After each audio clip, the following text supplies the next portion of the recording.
brought a little Canadian story just Love it. to represent. Ooh, even better. Now I'm going to talk about the unsolved disappearance of Granger Taylor, or the abduction of Granger Taylor, depending on how you choose to view it. Mm-hmm. So this story takes place in a little town in British Columbia, so on the west coast, called Duncan. Now Duncan is known as a UFO hotspot. I didn't know that. Interesting, yeah. Apparently, yes. And I did do a little research, and British Columbia and Ontario tend to be, I mean, they're also the most highly populated, but those are abduction hotspots. So this Okay. town in particular is a little town in the mountains. Everyone knows everyone else. Typical small Canadian town. Granger was born there. When he was a boy in school, he was uninterested in school because he was so intelligent it bored him. Same. Right? Same bees. When he got to be about 14, he dropped out saying he was just done with it. He wanted to work at his house on his family's property, and he started building things.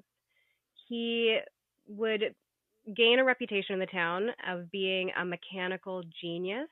He was also cited as a mechanical anthropologist, which was a really interesting term. Yeah. Way to I was put like, What it. a title. I don't know if yeah. those things are, work together, but Are they connected? Yeah. we shall see. So he started when he was just a boy, building a single cylinder car from scratch that Sure. worked on his own. Easy. Easy peasy. Yeah, we've all We done can all that. do that, right? And he gained such a reputation in town that a lot of local children would actually come to the property in the summer and spend time with him building. So it was almost a summer camp of sorts. And the I love town that. felt that he was such a positive influence on them, like such a good role model, that they were absolutely fine with the kids spending time there. He was a rather large man as he grew. He was over 6 feet tall, kind of daunting appearance, but he was known as a gentle giant. So just Love a that. sweetheart, very shy, We call that redneck summer camp where I come from. right? Same here. Redneck summer Out in the camp. woods, yep. And I love that. and that's it. Like, he was such a positive influence on the kids. A lot of those children went on to appear in documentaries about Granger as they grew older and had nothing but positive things to say about him and his influence on them. At one point, Granger found a broken down steam engine in the woods near where he lived, and it had been completely reclaimed by nature. And he cleared a path, somehow got it out of the woods, and rebuilt it. What? Incredible, like a working steam engine. Steam engine. And you can't usually if something has been like the moss has like grown over it, like Trees you're through like, it. oh, there's no hope for that. Yeah, there's how? How? Well, and you said, what year was this? You said 70s or 80s? This is in the 70s. Okay, so like there's no Google because like No. maybe if I found a steam engine, I'm not saying that like I could recreate it, but I could Google how steam engines work. What is a steam engine? What is? And he likely read up enough to know, but to have that know-how just Yeah. intrinsically, Insane. how? Wow. Insane. So there was a number of things that he rebuilt. He also went on to rebuild a Kitty Hawk plane, again So in his cool. backyard, Dang. which was in perfect working condition. Just a And plane. all the boys got to help paint the outside of it to have the classic like shark mouth Yeah. design on it. Oh yeah, So cool. you have to. Yep. His best friend Robert was quoted as saying he got to paint one of the teeth. That's his legacy, one of the teeth. So after that, once he built the plane, it's like his focus kind of shifted to the skies. He started to be very interested in UFOs. He started talking more about it. And he actually took on the task of building a UFO in his backyard that was made of 2 satellite dishes put together. It wasn't, obviously wasn't working. It was more of a hangout spot for him and the boys, like a tree house, and it was equipped with couches and a wood stove. Whoa. Yeah, they had this amazing hangout spot that was his place to have some quiet time to think when he was working on new projects. Wow. Around this same time, though, Granger started talking about how he was visited in his sleep and at night by extraterrestrials. and how they started telling him that he was going to go on a journey, specifically a 42-month interstellar journey around the universe. And because he truly felt he was being contacted, he felt very touched and flattered that they had chosen him, Yeah. which Yeah. is amazing and so sweet. I remain angry every day that I don't get abducted. Like every day that I'm not abducted, I'm like, what am I doing wrong? Like what? Like, please come for me. I Why feel like not the me? vibes are there, the vibes are here. Yep. What's the Anytime problem? now. I know. I'm Right? ready. So I'm I willing. understand being flattered. Yeah. I know. I so get that. That's really sweet. It is. So I guess a lot of the townsfolk had heard of his musings on this, and some laughed it off. They said he's always been a bit quirky. Whereas others, some friends and family, truly believed he was being contacted. And at that time, there may or may not be a correlation to this. Granger also started experimenting with psychedelics. Well, This was the 70s. It was a time very commonplace, but apparently he did this only in private, never did this around the children that he was mentoring. right. And his family knew about it, but they were still unsure if there was any correlation between his use of psychedelics and his visits from extraterrestrials or his communication with them, we'll say. Yeah, when you say correlation, like that could be anything. That could be is there a correlation as in he takes the psychedelics and he trips and believes that he is having these communications, or he takes the psychedelics and it opens his mind to the point where he can have communication with these extraterrestrials. I know that some people would hear like, oh well, he started taking psychedelics at this time, and they're like, well, that's why he thought aliens were coming. Right. But in my head I'm like, oh well, that's why he was able to communicate with a higher vibrational being. 1000%. He had opened him up. Yeah. Yeah. Yeah, the same way folks will say like magic mushrooms will open up Yeah. your mind to 1000%. different experience. It brings you to that different level. Yeah. That's my thinking anyway. Sames. I'm with you. Now, Granger specified that they would take him on his interstellar journey, specifically on a stormy night, because the thunderstorm would hide their arrival and their departure. All right. Well, I'll never forget that. Nope. I know. So anytime Don't be there's thinking a about storm, that. you'll know they're up there.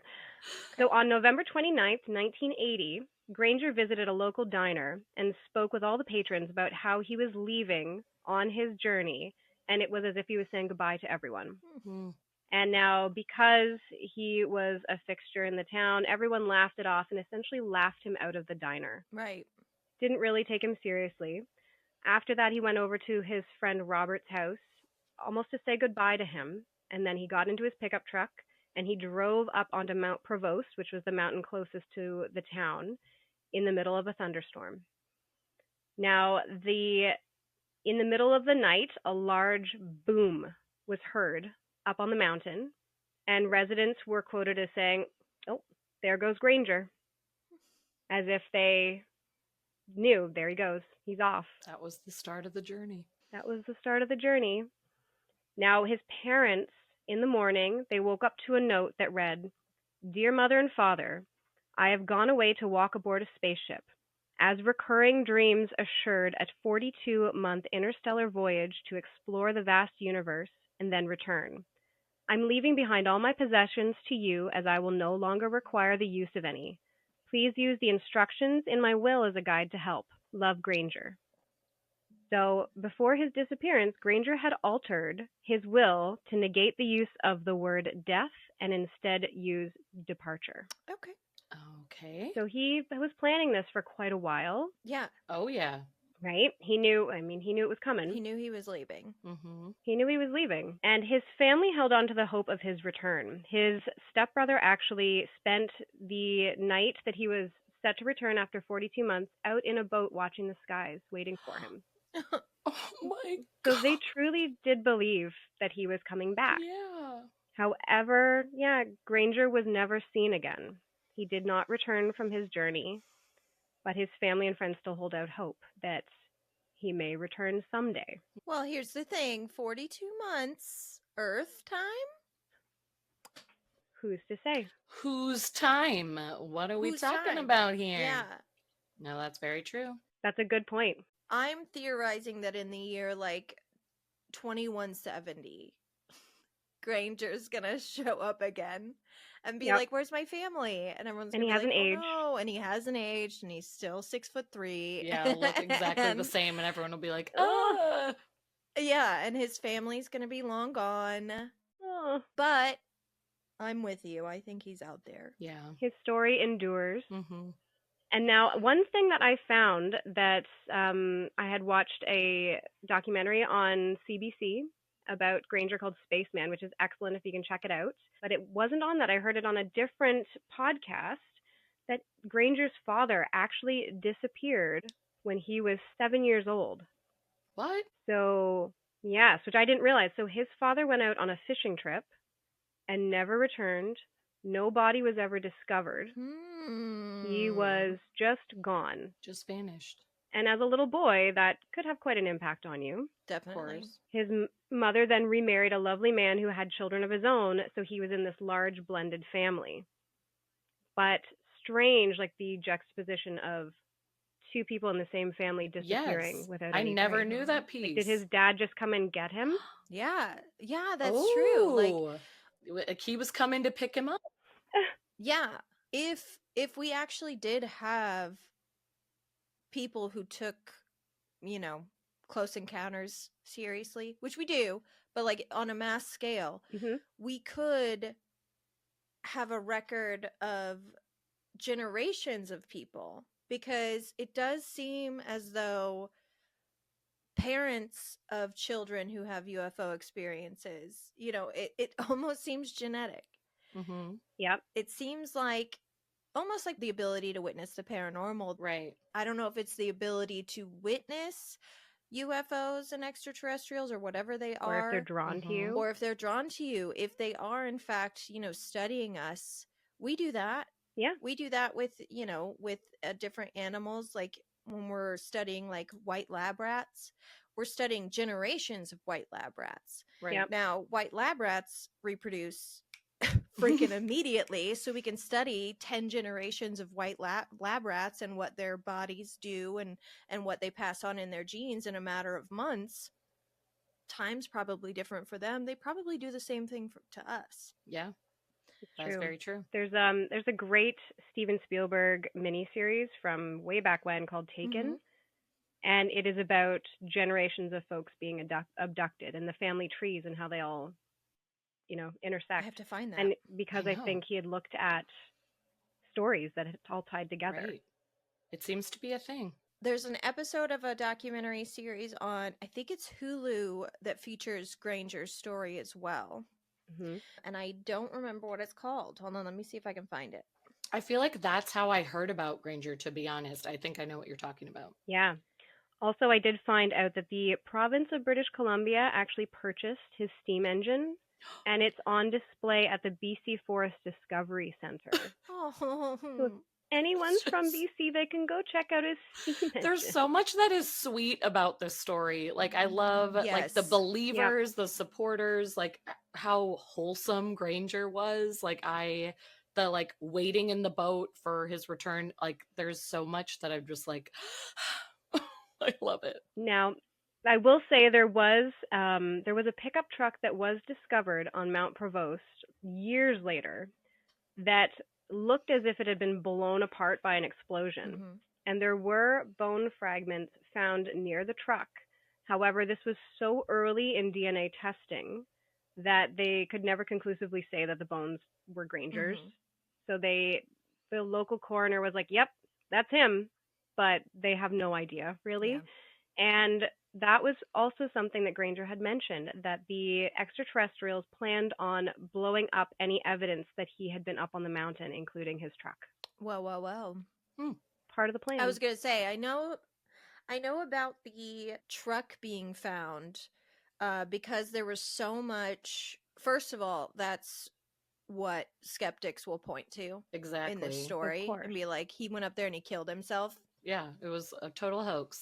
Yeah. Yeah, blew himself up. He went up there, he blew himself up, he killed himself, which obviously the people closest to him vehemently deny and say like he wouldn't have done that. He wasn't a person who would want to leave the earth. He loved being here and building his Yep.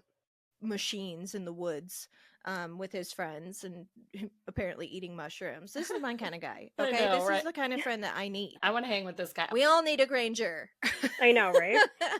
I want to hang there. But yeah, there's a lot of skepticism around the truck too, because it's like the paint on the truck didn't match the paint on Granger's truck. Yeah. There was a partial license plate found in a tree that didn't match the license plate. So Yeah. Yeah, to just be like, yep, that's it, case closed. Like, you can't. You can't. And like areas like that, the roads are so thick and windy, and it doesn't guarantee that that's where he went at all. Yeah.